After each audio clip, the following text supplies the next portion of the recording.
Let's talk about the heartbreaking funeral services for Peter Parker. In case you don't know how we got here, Spider-Man's villains had broken out of prison thanks to the Green Goblin, and they knew of Pete's secret identity, so they headed to his house to kill him. Pete had been shot, was bleeding out for hours while he was fighting all of his villains, took a couple of explosions to the face as he was fighting to protect his loved ones, and eventually saves the day only to die right in front of Aunt May and in Mary Jane's arms. See how devastated Gwen Stacy is and thinking to herself that she's cursed. See J. Jonah Jameson writing his next big article about how he knew the truth that Spider-Man was Peter Parker, only to delete the story and not have the heart to do it. See Johnny Storm not being able to contain his anger as he flies above the city and lets out a scream that's accompanied by a white-hot rage. See some thugs getting stopped by a vigilante who, even though they're giving in, is still beating the hell out of them. As with tears in her eyes, Kitty Pryde is telling them she hates them. She hates them all. Mary Jane is on the very bridge where Peter got shot as she's recording the S.H.I.E.L.D. agents and trying to prove that Nick Fury was the one who got Pete killed. He may have not pulled the trigger, but this was his doing.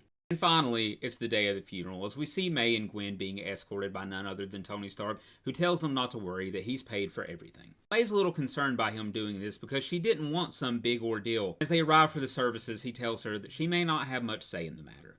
May's shocked and says she doesn't want to do this, and Tony says that he can take her home, and May simply tells him she has no home.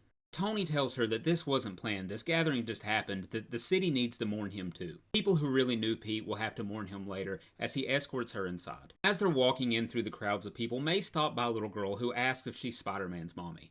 She kindly explains the situation to the little girl, and she realizes that while she may not be his mom, she's the one who raised him. Revealing the burns on the side of her face, she tells May that when she was little, Spider-Man saved her from a fire so that she wouldn't die. She reaches out and asks May if she needs a hug. They walk into the services among the crowds of people, and as they sit down, she's approached by Steve Rogers, who gets down on eye level and tells her simply, it's his fault that Peter's dead. Confused and distraught, she wants to know what he means, and he says, please, I just wanted to tell you I'm sorry, and she wants to know what he did. Steve explains the situation that very day that he had told Peter that he wasn't ready to be a hero. He was a child and he had no right to wear that uniform that he was wearing. The gunshot, the wound that eventually killed him, was meant for Steve himself. He jumped in front of it to save Captain America. May asked him with tears streaming down her face, you emasculated him. You told him he wasn't worthy, even though he proved himself a hero again and again. After all of that, he saved your life. Is that what you're telling me? And with tears running down Cap's face, he tells her, yes, ma'am. She tells all of these Avengers that Pete wanted to be like them. He put on a costume and wanted to be like his heroes. They came into his life and promised to train him, and what did they do?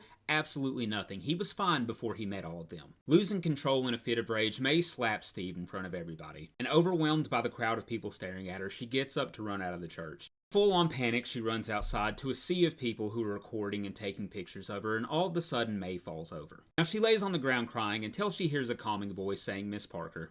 Tell her that his name is J. Jonah Jameson and offer her a hand up. He tells her he'll happily escort her back inside, and she says she doesn't know what to do. His hand grasping hers and pulling her to his feet, he says, if I may, I think you'll regret it if you don't. They head back inside and begin the services, where Thor looks on in confidence because he knew Peter Parker, he knew he was a hero, he knew he was a warrior. For all the people like that, he knows there's a better place, a place where legends never die.